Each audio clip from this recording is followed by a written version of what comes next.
Hello my dear lovely students, आप सभी का स्वागत है अपने यूट्यूब चैनल पीपीआई ट्यूटोरियल के लाइव क्लासेज में। मैं साक्षी आज आप लोग को जीके का क्वेश्चन करवाऊंगी जो आपके बिहार पारा मेडिकल 2022 के एग्जाम के लिए बहुत इंपॉर्टेंट है। तो चलिए हमारी क्लास को शुरू करते हैं। 2022 का पारा मेडिकल का एग्ज़ाम हो गया, दोनों राउंड के काउंसलिंग हो गया, बहुत सारे स्टूडेंट का एडमिशन हो गया है और बहुत किसी के कॉलेज में अभी एडमिशन नहीं हुआ, तो आप लोगों का हो जाएगा, इसके लिए टेंशन नहीं लेना है। और आज से हम लोग 2023 के एग्ज़ाम के लिए है ना, आज से हम लोग बिहार पारा मेडिकल 2023 के एग्ज़ाम के लिए यूट्यूब पे क्लास स्टार्ट करने जा रहे हैं। ठीक है, तो जिस तरह से आप लोगों ने 2022 में हमारे चैनल को बहुत सपोर्ट किया और आप स्टूडेंट्स को हमारे चैनल से बहुत फ़ायदा हुआ, तो उसी तरह हम लोग 2023 में भी खूब मेहनत करेंगे और आप लोगों को भी कंटिन्यू क्लास करना है। तो चलिए हमारे आज का क्लास का श्री गणेश करते हैं। तो पहला क्लास में हम लोग आज से जीके का इम्पोर्टेंट क्वेश्चन करने जा रहे हैं और सारे सब्जेक्ट का क्लास यूट्यूब पे होगी, Hindi, English, science, GK, math. ठीक है, तो आज हम लोग जीके का क्वेश्चन करेंगे। तो जीके में पूछा जा रहा है आपसे कि इन देशों में से कौन सा देश जो है संयुक्त राष्ट्र संघ की सुरक्षा परिषद का स्थायी सदस्य नहीं है ना। हमको बताना है कि कौन सा देश जो है ठीक है ना, संयुक्त राष्ट्र संघ की सुरक्षा परिषद का स्थायी सदस्य नहीं है। मतलब इसमें से कोई 3 जो है स्थायी सदस्य है और 1 स्थायी सदस्य नहीं है। तो चलिए सभी को जल्दी से इसका लाइव चैट में आंसर दीजिए। वेरी गुड, तो इसका राइट आंसर क्या हो जाएगा हमारा? जर्मनी। जर्मनी जो है हमारा संयुक्त राष्ट्र संघ सुरक्षा परिषद का अस्थायी सदस्य है। ठीक है, फ्रांस, चीन, यूनाइटेड किंगडम, ये तीनों क्या है? तो ये स्थायी सदस्य हैं।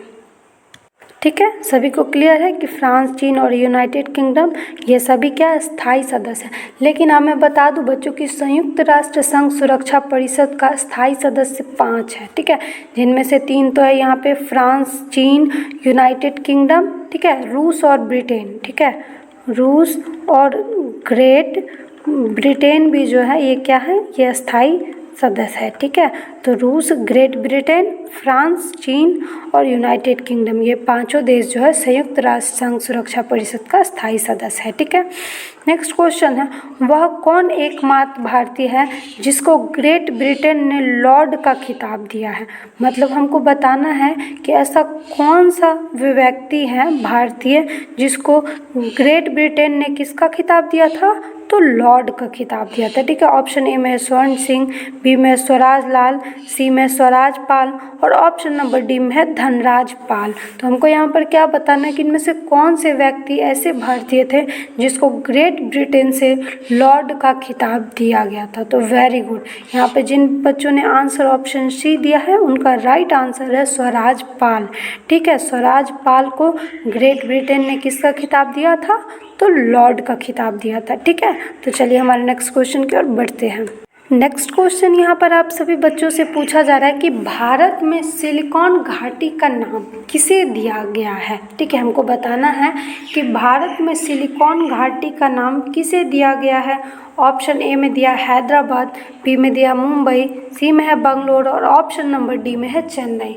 तो आपको बताना है कि इनमें से कौन सा जगह जो है सिलिकॉन घाटी के नाम से जाना जाता है। तो वेरी गुड, यहाँ पर जिन भी बच्चों ने आंसर ऑप्शन सी दिया है उनका राइट आंसर है बंगलोर को। ठीक है, बंगलोर को सिलिकॉन घाटी का नाम दिया गया है। किसको? तो बंगलोर को। ठीक है, चलिए नेक्स्ट क्वेश्चन की ओर बढ़ते हैं। नेक्स्ट क्वेश्चन है, रामेश्वरम किस राज्य का हिस्सा है?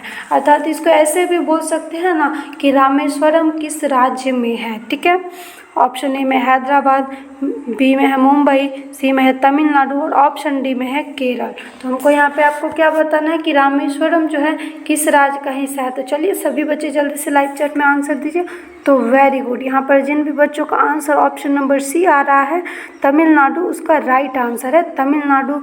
रामेश्वरम तमिलनाडु में ही रामेश्वरम है। ठीक है, तमिलनाडु के कन्याकुमारी जिले में। ठीक है, तमिलनाडु के कन्याकुमारी जिले में रामेश्वरम है। ठीक है, सभी को क्लियर है? तो चलिए हमारे नेक्स्ट क्वेश्चन की ओर बढ़ते हैं।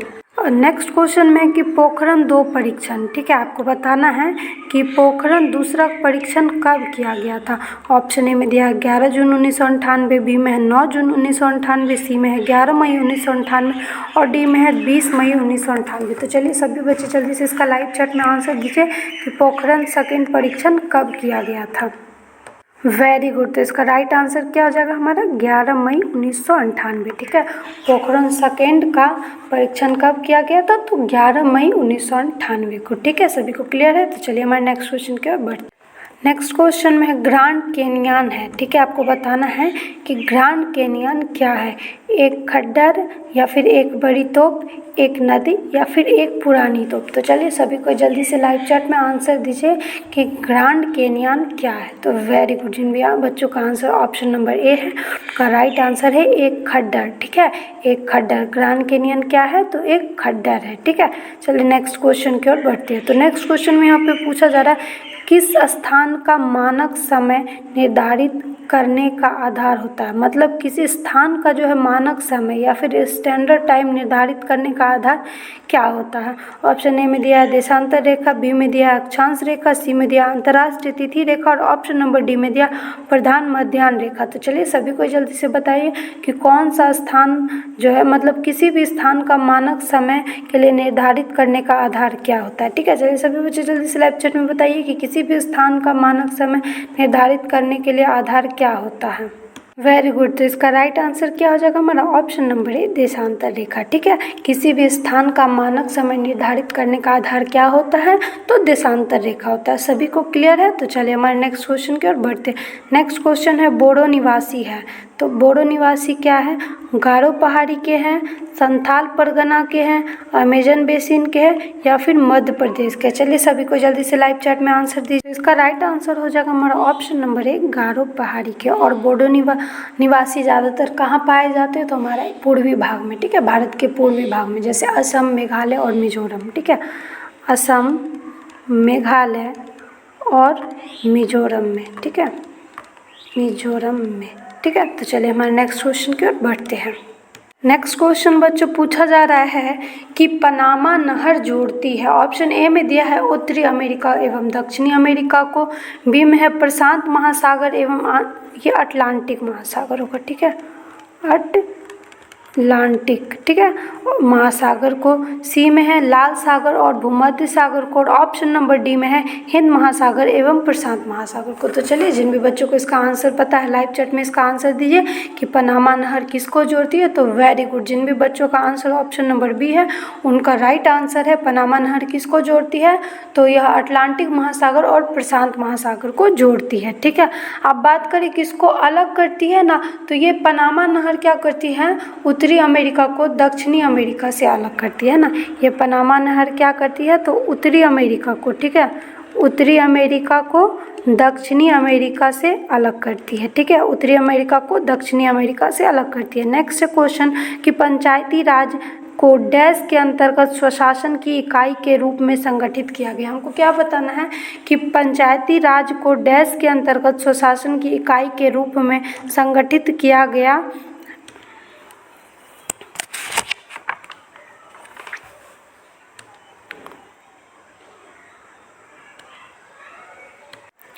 ऑप्शन ए में दिया भारतीय संविधान के मूल अधिकारों, बी में दिया भारतीय संविधान की प्रस्तावना, सी में दिया राज्य के नीति निर्देशक तत्व और ऑप्शन नंबर डी में दिया भारतीय संविधान के 74वां संशोधन।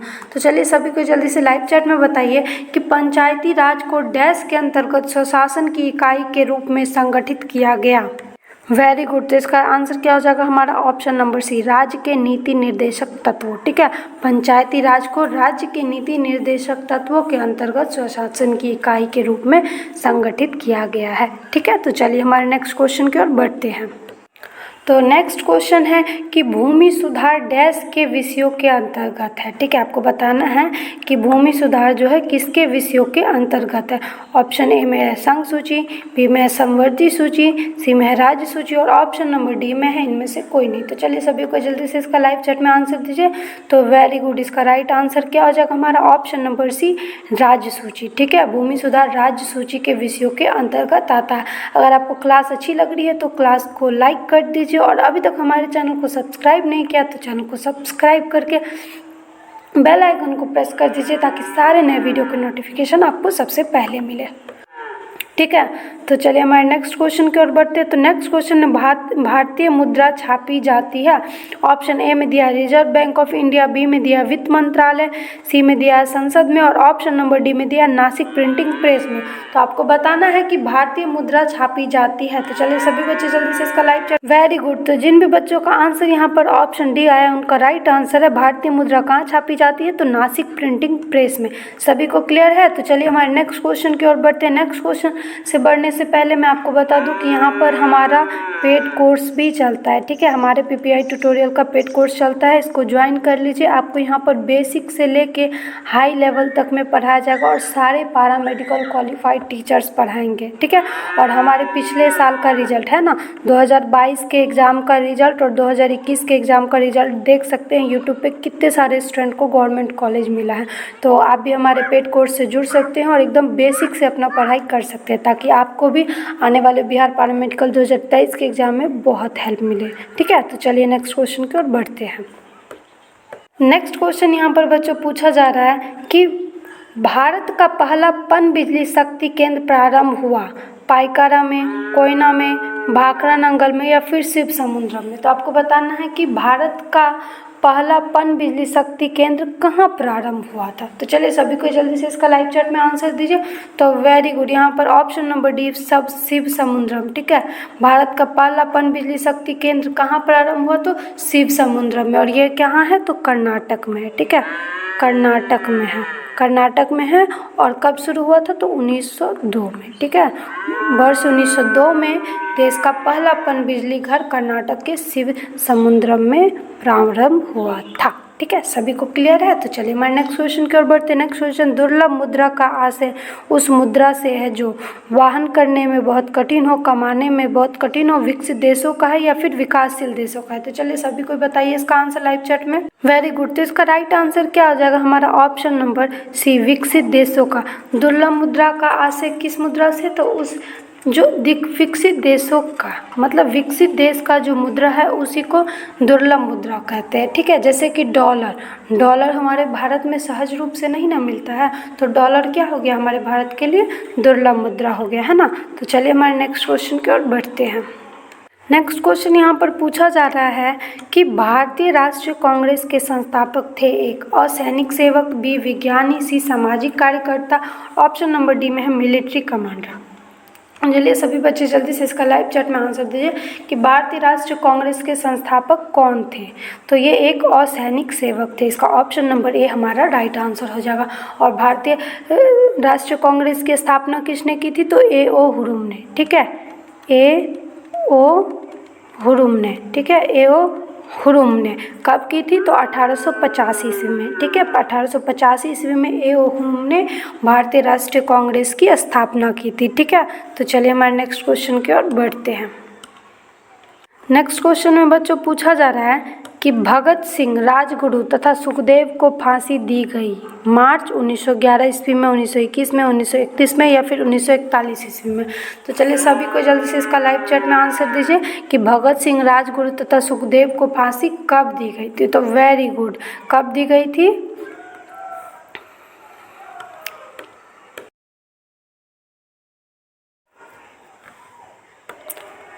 नेक्स्ट क्वेश्चन में आप सभी बच्चों से पूछा जा रहा है कि भगत सिंह, राजगुरु तथा सुखदेव को फांसी दी गई 1911 ईस्वी में, 1921 ईस्वी में, 1931 ईस्वी में या फिर 1941 ईस्वी में। तो चलिए सभी बच्चे जल्दी से इसका लाइव चैट में आंसर दीजिए कि भगत सिंह, राजगुरु तथा सुखदेव को फांसी कब दी गई थी। ठीक है, तो कब दी गई थी, मार्च 1931 में। ठीक है ना, मार्च 1931 ईस्वी में भगत सिंह, राजगुरु तथा सुखदेव को फांसी दी गई थी। और यह फांसी कहाँ दी गई थी, तो लाहौर में दी गई थी। ठीक है, ये फांसी लाहौर में दी गई थी। ठीक है, चलिए नेक्स्ट क्वेश्चन की ओर बढ़ते हैं। नेक्स्ट क्वेश्चन, लंदन में जनरल डायर को किसने गोली मारी थी। आपको बताना है कि लंदन में जो है जनरल डायर को किसने गोली मारा था। ऑप्शन ए में है बीसी पाल ने, बी में खुदीराम ने, सी में है मदन लाल ने और ऑप्शन नंबर डी में है उधम सिंह ने। तो चलिए सभी को बताइए जल्दी से लाइव चैट में कि लंदन में जनरल डायर को किसने गोली मारी थी। तो वेरी गुड, क्या हो जाएगा इसका आंसर, हमारा option number D Udham Singh. London में जनरल डायर को किसने गोली मारी थी? तो उधम सिंह। ये उधम सिंह कौन थे? तो उधम सिंह पंजाब के रहने वाले थे, ठीक है, ये पंजाब के रहने वाले थे और ये जो है गदर आंदोलन का एक कार्यकर्ता थे। कौन से आंदोलन से ये थे संबंधित थे? गदर आंदोलन से संबंधित थे, ठीक है, सभी को क्लियर है। चलिए हमारे नेक्स्ट क्वेश्चन की ओर बढ़ते हैं। नेक्स्ट क्वेश्चन आप सभी बच्चों से पूछा जा रहा है कि स्वराज पार्टी का गठन डैश की असफलता के बाद हुआ। ऑप्शन ए में असहयोग आंदोलन, बी में है भारत छोड़ो आंदोलन, सी में है सिविल नाफरमानी आंदोलन और ऑप्शन नंबर डी में है स्वदेशी आंदोलन। तो चलिए सभी को जल्दी से लाइव चैट में बताइए कि स्वराज पार्टी का गठन किसके असफलता के बाद हुआ था। तो वेरी गुड, जिन भी बच्चों का आंसर ऑप्शन नंबर ए आ रहा है उनका राइट आंसर स्वराज पार्टी का गठन जो असहयोग आंदोलन के बाद किया गया था। और स्वराज पार्टी का स्थापना कब हुआ था? तो 1923 ईस्वी में, ठीक है, 1923 ईस्वी में। और किसने स्थापना किया था? तो मोतीलाल नेहरू, ठीक है, मोतीलाल नेहरू और देशबंधु चित्तरंजन दास, ठीक है, और देशबंधु चित्तरंजन दास ने मिलकर असहयोग आंदोलन के असफलता के बाद स्वराज पार्टी का स्थापना किया था 1923 ईस्वी में, ठीक है। तो नेक्स्ट क्वेश्चन में यहाँ पे पूछा जा रहा है नाबार्ड उधार देता है कृषि के व्यक्ति को, ग्रामीण विकास के संस्थाओं को, कृषि एवं ग्रामीण विकास के बैंकों को और ऑप्शन नंबर डी में दिया है कृषि के लिए राज्य सरकारों को। तो चलिए सभी को जल्दी से इसका लाइव चैट में आंसर दीजिए कि नाबार्ड किसको उधारी देता। तो वेरी गुड, यहाँ पर जिन भी बच्चों ने आंसर ऑप्शन सी दिया है उसका राइट आंसर है कृषि एवं ग्रामीण विकास के बैंकों को नाबार्ड उधार देता है। तो नाबार्ड का फुल फॉर्म क्या होता है? तो नाबार्ड का फुल फॉर्म होता है national bank for agriculture and rural development. क्या होता है? नेशनल बैंक फॉर एग्रीकल्चर, ठीक है, एग्रीकल्चर एंड रूरल डेवलपमेंट, ठीक है, एंड रूरल डेवलपमेंट। ये क्या होता है? हमारा नाबार्ड का फुल फॉर्म होता है, ठीक है।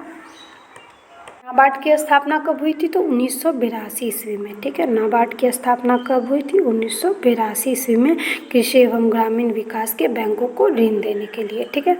नेक्स्ट क्वेश्चन है WTO का अस्तित्व में आया, मतलब वर्ल्ड ट्रेड ऑर्गेनाइजेशन अस्तित्व में कब आया? ऑप्शन ए में दिया है जनवरी 1994, बी में दिया है जनवरी 1995, सी में दिया है जनवरी 1996 और ऑप्शन नंबर डी में दिया है जनवरी 1997। तो चलिए सभी को बताइए कि WTO का अस्तित्व में कब आया था। तो वेरी गुड, कब आया था? तो जनवरी 1996 में, ठीक है, जनवरी 1995 में। इसका ऑप्शन नंबर बी हमारा राइट आंसर हो जाएगा। WTO अस्तित्व में कब आया था? जनवरी 1995 ईस्वी में, ठीक है। ये आज के हमारे क्लास का लास्ट क्वेश्चन था। मिलेंगे नेक्स्ट क्लास में। अगर क्लास अच्छी लगी है तो क्लास को लाइक कीजिए और कमेंट्स में अपना फीडबैक जरूर दीजिए, ठीक है। तो चलिए मिलेंगे हम लोग नेक्स्ट क्लास में।